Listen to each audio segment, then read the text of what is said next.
Hi friends, எல்லாருக்கும் வணக்கம். நம்ம இன்றைக்கி என்ன பார்க்க போகிறோம்னா, மிளகா பஜ்ஜி வச்சு ஒரு ரெசிபி பண்ண போகிறோம்.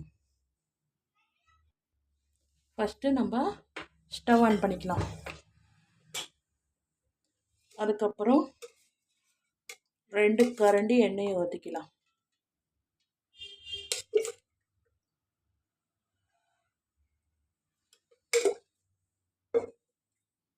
எண்ணெய் காஞ்சதும் தெரிஞ்சோடனே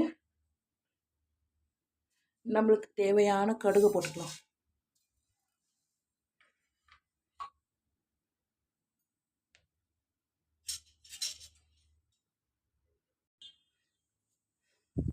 இதை பாருங்க, இந்த மாதிரி கடுகு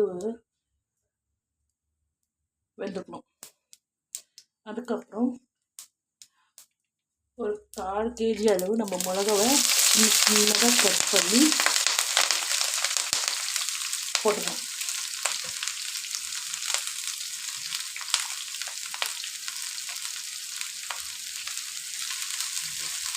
நம்ம இந்த மாதிரி கரண்டியை வச்சு நல்லா மிக்ஸ் பண்ணிக்கலாம்.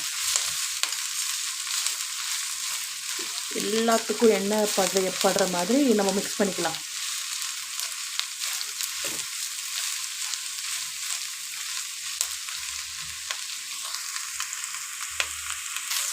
நம்ம நல்லா மிக்ஸ் பண்ண உடனே ஒரு 2 நிமிஷம் போல் நம்ம மூடி வச்சிடணும்.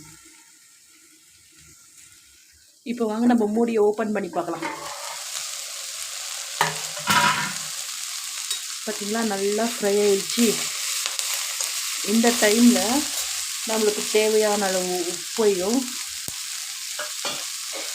ஒரு 1/4 டீஸ்பூன் அளவு காரத்தூளையும் போட்டுக்கலாம்.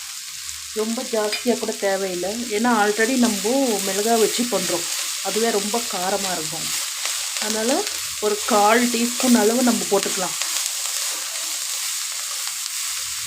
போட்டுக்கிட்டு நம்ம நல்லா இது மிக்ஸ் பண்ணிக்கலாம்.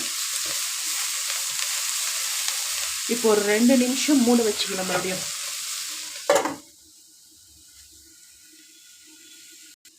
இப்போ வாங்க நம்ம ஓப்பன் பண்ணி பார்க்கலாம்.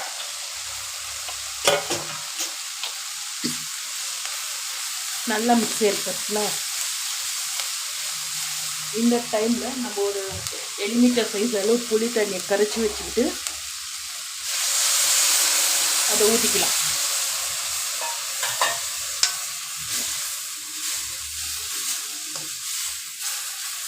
இதை நல்லா மிக்ஸ் பண்ணிக்கிட்டு கொதி வர வரைக்கும் வெயிட் பண்ணோம்.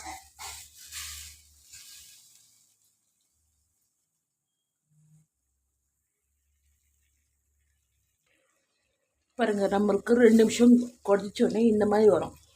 நம்மளுக்கு தேவைப்பட்டால் கொஞ்சம் தண்ணியை கூட ஊற்றிக்கலாம். ரொம்ப கெட்டியாக இருந்தால் கூட நான் கொஞ்சம் ஊற்றிக்கிட்டேன். இந்த டைமில் ஒரு 100 கிராம் அளவு வெல்லம் போட்டுக்கலாம். இப்போ இந்த வெள்ளம்லாம் கரிஞ்சி நல்லா ஒரு கெட்டியான பதத்துக்கு வரும். அந்த டைமில் நம்ம ஸ்டவ் ஆஃப் பண்ணிக்கலாம். இந்த மாதிரி கொதி வரும்போது ஒரு 2-3 டைம்ஸ் மிக்ஸ் பண்ணிக்கோங்க நல்லா. பாருங்க, இப்போவே நம்மளுக்கு கெட்டியாகிற பதத்துக்கு வந்துடுச்சு.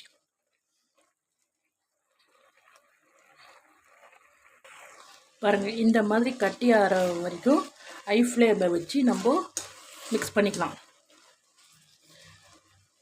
இப்போ என்ன பண்ணணும்னா,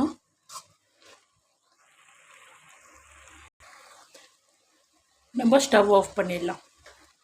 இப்போ நம்ம சர்விங் பவுலில் சர்வ் பண்ணிக்கலாம். இப்போ பாருங்கள், நம்ம சர்விங் பவுலில் ரெடி பண்ணியாச்சு. இந்த மிளகா ரெசிபியை நம்ம 1 வீக் கூட ஃப்ரிட்ஜில் ஸ்டோர் வச்சு சுட ரைஸில் மிக்ஸ் பண்ணி சாப்பிட்டுக்கலாம்.